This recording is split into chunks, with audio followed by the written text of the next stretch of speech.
नमस्कार मित्रों, मेरा नाम कमल बुंगा है। दोस्तों, क्या आप विश्व के सबसे बड़े स्कैम के बारे में जानना चाहते हैं? जी हाँ, ये स्कैम ऐसा है, आज भी चलता जा रहा है और इसी के ऊपर इस स्कैम को रोकने की कोई कोशिश नहीं की जा रही है। ये स्कैम कब शुरू हुआ, आइए जानने की कोशिश करते हैं।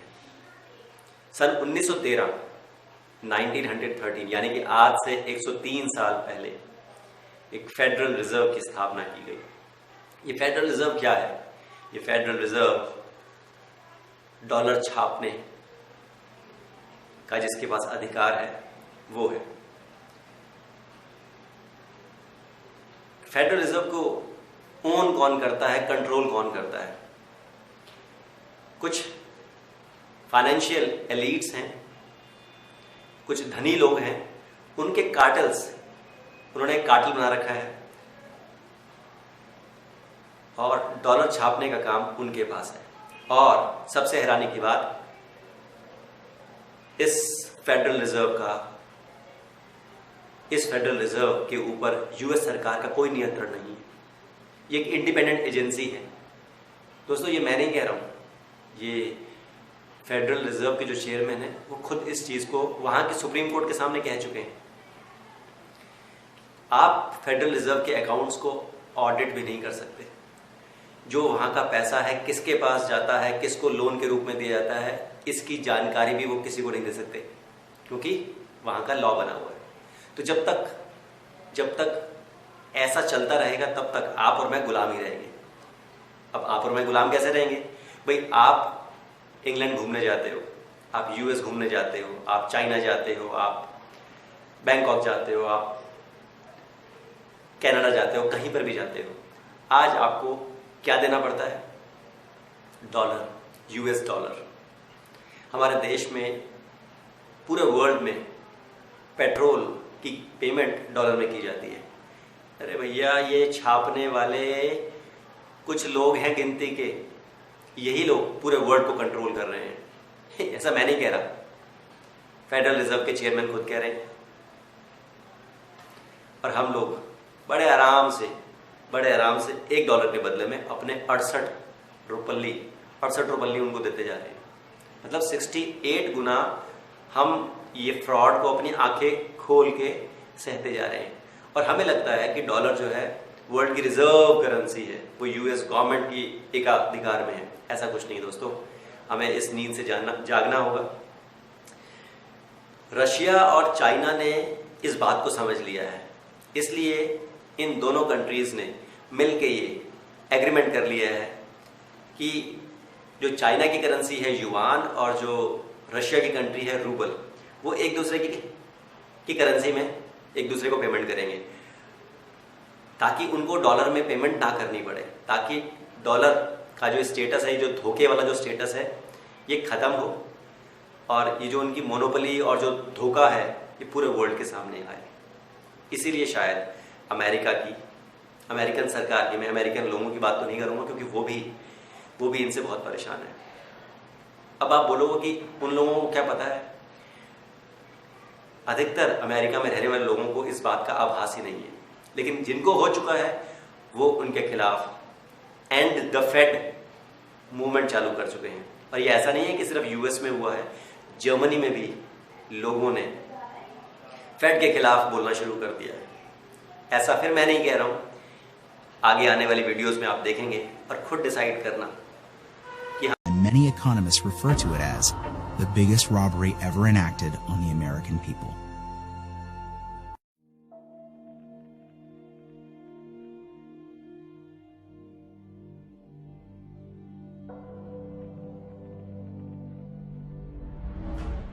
In order to begin to understand how our financial system works, we need to go back to the early 1900s, 1910 to be exact. Everyone at some point in their lives has heard of the Federal Reserve, but most likely don't understand what it is or how it works. The Federal Reserve, referred to as the Fed, is a central bank that many economists refer to as the biggest robbery ever enacted on the American people. The reason for this is because the Federal Reserve is neither part of the federal government, nor does it have any reserves.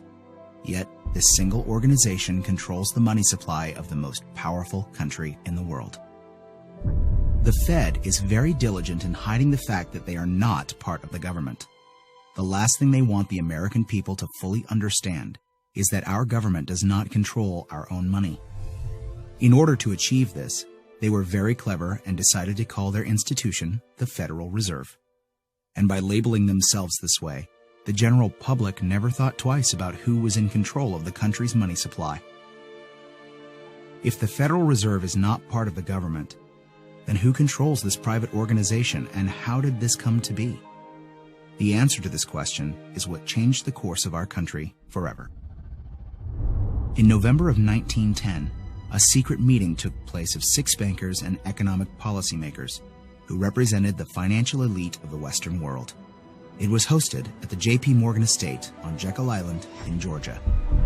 In attendance was Senator Nelson W. Aldrich, Abram Piatt Andrew Jr., Assistant Secretary of the Treasury, Frank Vanderlip, President of National City Bank of New York, Henry P. Davidson, Senior Partner of J.P. Morgan and Company, Charles D. Norton, President of First National Bank of New York, Paul Warburg, Director of Wells Fargo, Benjamin Strong, the emissary for J.P. Morgan, and coincidentally, the first president of the Federal Reserve.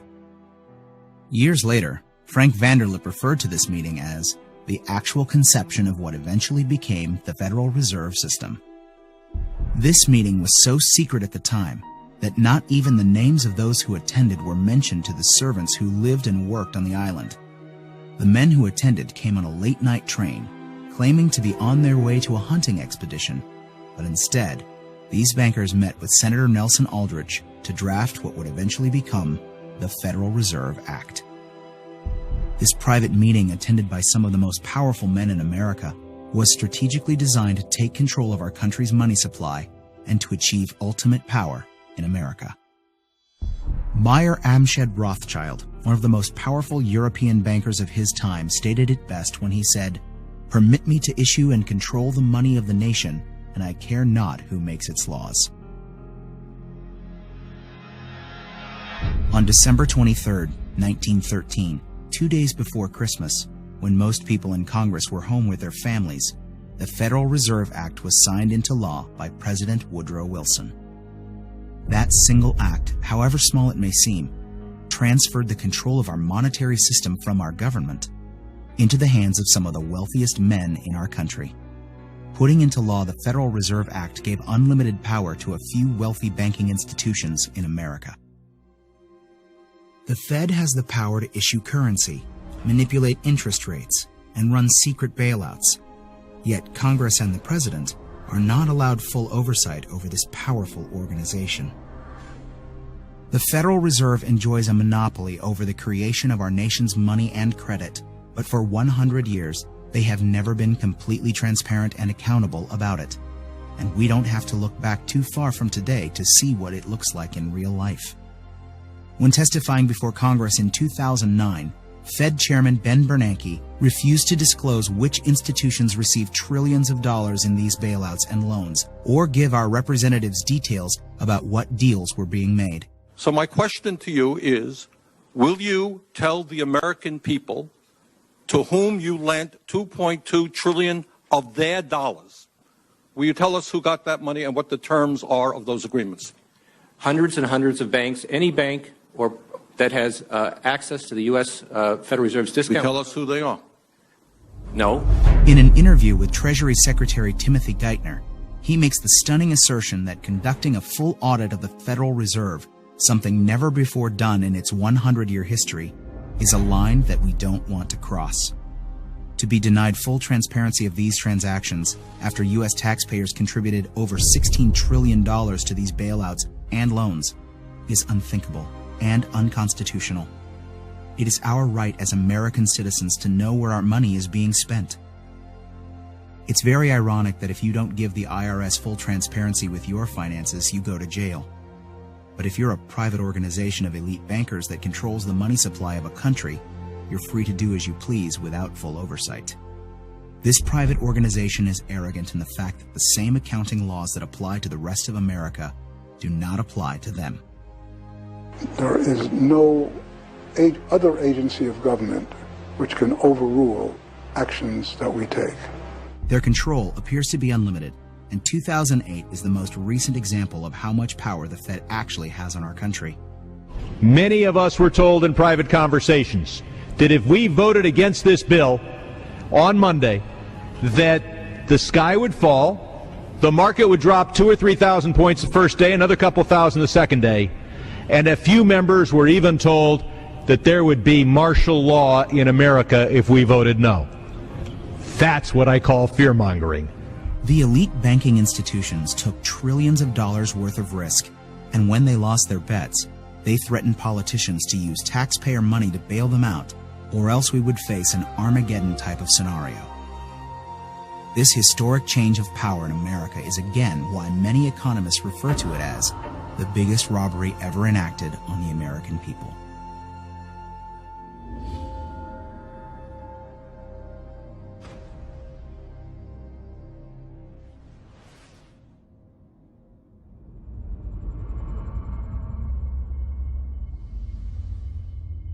Think it would cause problems for the Fed or for the economy if that legislation was to pass? My concern about the legislation is that if the GAO is auditing not only the operational aspects of our programs and the details of the programs, but is making judgments about our policy decisions, that would effectively be a takeover of monetary policy by the Congress, a repudiation of the independence of the Federal Reserve, which would be highly destructive to the stability of the financial system, the dollar, and our national economic. But I do have one question. During the crisis or any time that you're aware of, has the Federal Reserve or Treasury participated in any gold swaps arrangements? We don't. The Federal Reserve does not own any gold at all. We have not owned gold since 1934. So we have not engaged in any gold swaps. But it appears on your balance sheet that you hold gold. What appears on our balance sheet is gold certificates. When we turned before 1934, the Federal Reserve did own gold. We turned that over by law to the Treasury and received in return for that gold certificates. If the Treasury... And it is the reason that more people are aware of and energized by the issue of the Federal Reserve and the nature of money than ever before. Perhaps even more amazingly, this movement is spreading to other parts of the globe.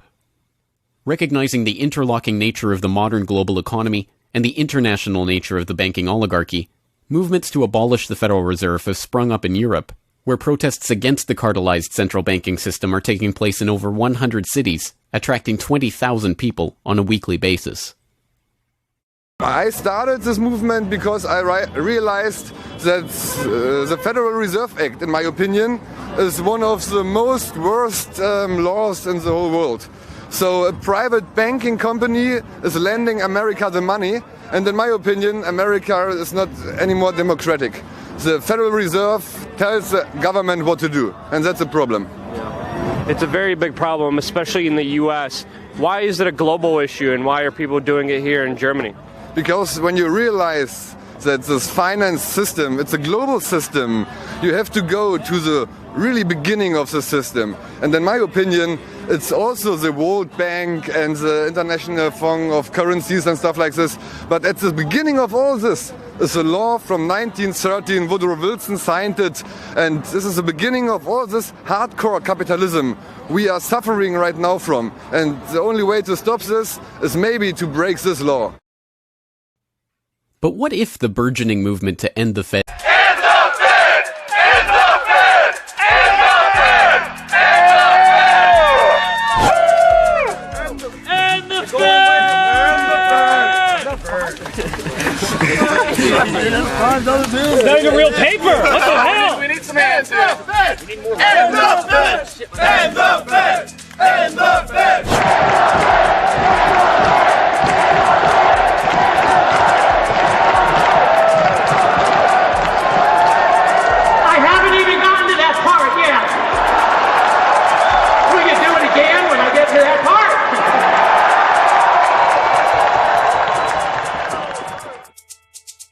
and so the rest of the /Federal Reserve to familiarize yourself with the history, the connections, and the functions of the Federal Reserve System. If you can't explain this material to yourself, then you will never be able to teach it to others. Secondly, begin reaching out to others to bring them up to speed on the issue. It can be as simple as broaching this conversation in the Monday morning water cooler talk, or passing out a copy of this documentary, or sending out links to this information to your email list. Insert this topic into your conversations. When people start talking about the national debt, or the state of the economy, or other political talking points, get them to question the roots of these issues, and why there is a national debt at all. Thirdly, when you are able to find or create a group of like-minded people in your area who are engaged with the issue, start a study group on the issue and its solutions. The study group can help source alternative or complementary currencies in the local area, or, if none exist already, the group can form the basis for a community of local businesses and customers who are willing to start experimenting with ways to wean themselves off of the Federal Reserve notes.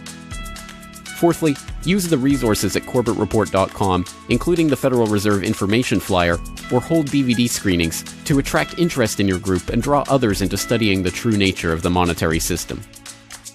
The work of building up an alternative to the current चाहते हैं कि federal reserve के scam का खात्मा हो, क्योंकि इसका खात्मा होना इसलिए जरूरी है क्योंकि ये आपको भी प्रभावित करता है, मुझे भी करता है, और इस पृथ्वी पर रहने वाले 7 बिलियन लोगों की जिंदगी को डायरेक्ट अफेक्ट करता है। तो इसका खात्मा होते ही पूरे विश्व में जो प्रॉब्लम है उसके समाप्त होने के बहुत ज्यादा आसार हैं, और उसके लिए आपको और हम सबको मिलकर इस वीडियो को शेयर करना होगा ताकि लोगों की आंखें खुले, लोग अपनी सरकारों से प्रश्न पूछें और सरकारों के ऊपर दबाव बनाएं। ये फेडरल रिजर्व नाम की जो बला है ये कब खत्म होगी? ये जो डॉलर नाम का टॉयलेट पेपर है इसको कब फ्लश आउट किया जाएगा?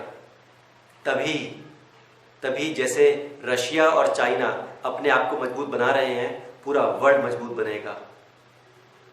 बस दोस्तों, अपनी आंखें खुली रखिए, तथ्यों पर विश्वास कीजिए और अपनी इंडिपेंडेंट सोच कभी मत छोड़ना, क्योंकि मीडिया हम लोगों को इस जगह तक कभी नहीं पहुंचने देगा। वो हमें उन्हीं चीजों में उलझा के रखेगा जहां हम लोग एक दूसरे के साथ लड़ते रहेंगे और गुटबंदी कर। जागो और जगाओ, इस वीडियो को देखो और